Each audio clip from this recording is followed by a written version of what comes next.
इस वक्त हम लोग राजीव गांधी प्रथम वार्ड में हैं। इस वक्त हम लोग के साथ हैं नूर सिद्दीकी जी, जो आम आदमी पार्टी के प्रत्याशी हैं इस वार्ड से। तो सबसे पहले नूर जी, आप अपने बारे में कुछ बताइए। मेरा नाम नूर सिद्दीकी है और मैं यही राजीव गांधी प्रथम वार्ड का ही निवासी हूँ। काफ़ी लंबे समय से देखता चला रहा हूँ कि यहाँ पर बहुत ढेर सारी समस्याएं चल रही हैं। ते हुए नगर निगम वाले अपने काम सही से ना कर पाते हैं, तो इन सब चीज़ों को दूर करने के लिए और अपनी समाज के अंदर जो फैली गंदगी उसको साफ़ करने के लिए हम लोग ये काम कर रहे हैं। आप यहाँ लगभग कितने सालों से रह रहे हैं? और तकरीबन बाय बर्थ ही रह रहे हैं यहाँ पर, यहीं पर बॉर्न बॉटअप हुए, एजुकेशन भी मेरी सारी यहीं से हुई है और यहीं के ही मूल निवासी हैं। पढ़ाई लिखाई के संबंध में कुछ जानकारी दीजिए हमको। मैंने BCA कर रखा है, bachelor in computer science. Then उसके बाद मैंने MBA कर रखा है, जिस स्पेशलाइजेशन है मेरा HR, और मैं अभी MBA स्टूडेंट्स को पढ़ाता भी हूँ। आपको क्यों लगता है कि आम आदमी पार्टी को उत्तर प्रदेश में आना चाहिए? बेसिकली जैसा कि पूरा देश जानता है कि आम आदमी पार्टी एकमात्र ऐसी पार्टी है जो है ना, वो आम आदमी के मुद्दे उठाती है। जिस तरह से हमने देखा अभी तक राजनीतिक पार्टियां आती थी, हमसे वोट मांगती थी, वोट मांगने के बाद कोई भी 5 साल के बाद दिखता नहीं था, और 5 साल जब पूरे होते थे तो फिर पार्टियां आ जाती थी वोट मांगने के लिए। तो हमारा एक सबसे बड़ा मुद्दा है कि ये लोग मुद्दे पे बात करते हैं, देश की बात करते हैं। ये लोग स्कूल पे, कॉलेज पे, अस्पताल पे, महिलाओं के लिए, शिक्षा के लिए, स्वास्थ्य के लिए और आने वाले भविष्य में जो युवा हैं हमारे, उनकी बात करते हैं। इस वजह से मुझे ये पार्टी समझ में आई, पढ़ी लिखी पार्टी है, इसलिए मैं इस पार्टी को ज्वाइन किया। राजीव गांधी प्रथम के अंतर्गत कौन कौन से क्षेत्र आते हैं और आपके अनुसार इनकी क्या क्या प्रमुख समस्याएं हैं? राजीव गांधी प्रथम वार्ड में हमारे काफ़ी मोहल्ले आते हैं, जिसमें विनय खंड 3 है, विनय खंड 1 है, नवाबपुरवा है, बेल्हा है, उजरियाँव है, भीमनगर है, लोधपुरवा है और विराट खंड 1, 2, 3, 4 आते हैं हमारे। ये पूरा हमारा एरिया राजीव गांधी प्रथम वार्ड में आता है, और विवेक खंड 1, 2, 3, 4। तो अभी तक आपने राजीव गांधी प्रथम वार्ड के क्षेत्र के लिए, क्षेत्रवासियों के लिए क्या क्या ऐसे कार्य किए हैं जिनके बिनाम पे आपको लगता है कि लोगों को आपको वोट देना चाहिए?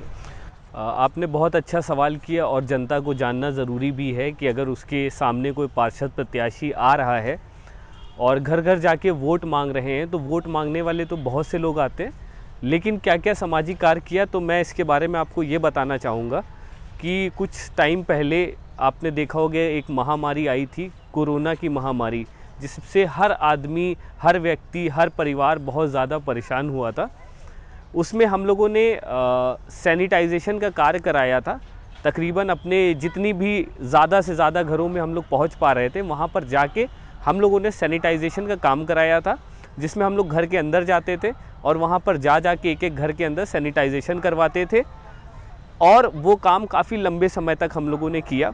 उसके बाद में जब लॉकडाउन ओपन हुआ, फिर हम लोगों ने एक रसोई चलाई थी।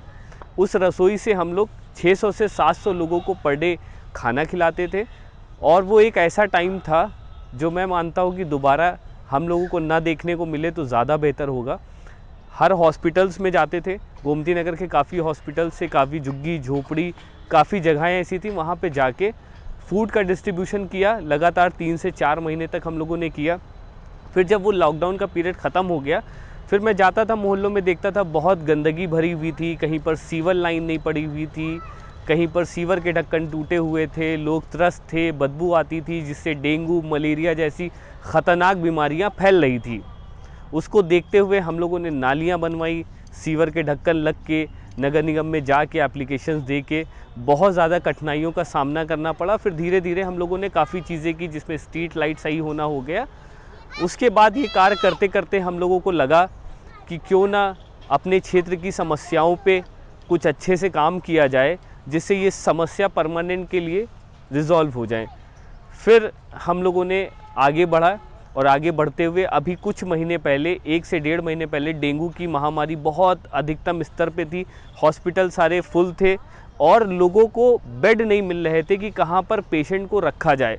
उसमें हम लोगों ने अपनी फॉगिंग मशीन परचेज़ की अपने खुद के संसाधनों से, और पूरे राजीव गांधी प्रथम वार्ड में घर घर में जाके हम लोगों ने फॉगिंग का काम बहुत अच्छे से संपन्न किया, जिससे जनता का बहुत प्यार मिल रहा है। तो क्यों ना पार्षद बन के और अच्छे से हम लोग सेवा करें और अपने टैक्स के पैसों का सही उपयोग करें। यदि आप इस राजीव गांधी प्रथम वार्ड से क्षेत्र की जनता आपको पार्षद चुनती है, तो सबसे पहले आप किन कामों को कराएंगे?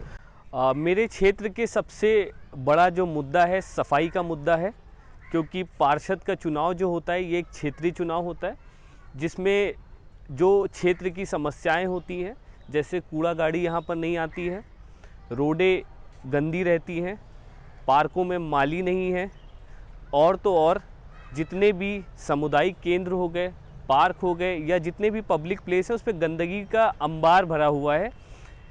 और हम कह सकते हैं कि कूड़ा बहुत बड़ी समस्या है राजीव गांधी प्रथम वार्ड की, और साफ़ सफाई। तो मैं सभी जनता को एक गारंटी देना चाहता हूं आम आदमी पार्टी की तरफ से कि मेरे पार्षद बनते ही मैं खुद खड़े होकर मोहल्ले मोहल्ले में जाके, मोहल्लों की गलियों में जाके स्वयं अपने सामने नालियां साफ़ कराऊंगा, अपने सामने कूड़ा गाड़ी ले जाऊंगा, और तो और जितने भी सफाई के मुद्दे होते हैं वो सारे के सारे मैं खुद स्वयं अपनी देख रेख में वो सारे करूंगा, जिससे जनता को एक साफ और स्वच्छ वातावरण मिले और नगर निगम पे आम आदमी पार्टी की झाड़ू चले। राजीव गांधी प्रथम वार्ड की जनता से मेरी एक अपील है कि जिस तरह से आपने इतनी सरकारें देखी, इतनी सरकारें आईं और इतनी सरकारें गईं, आपने सभी का कार्यकाल देखा, एक बार आम आदमी पार्टी का भी काम देखिए। और ये नगर निगम का काम है, और जितनी अच्छे से झाड़ू सफाई कर सकती है उतने अच्छे से कोई भी सफाई नहीं कर सकता। तो एक बार सफाई के नाम पे झाड़ू को वोट दीजिए, और आने वाले आगामी नगर निगम के चुनाव में झाड़ू के सामने वाला बटन दबा के भारी से भारी मतों से एक बार आम आदमी पार्टी को और हम युवा लोगों को मौका दीजिए आपकी सेवा करने के लिए। धन्यवाद।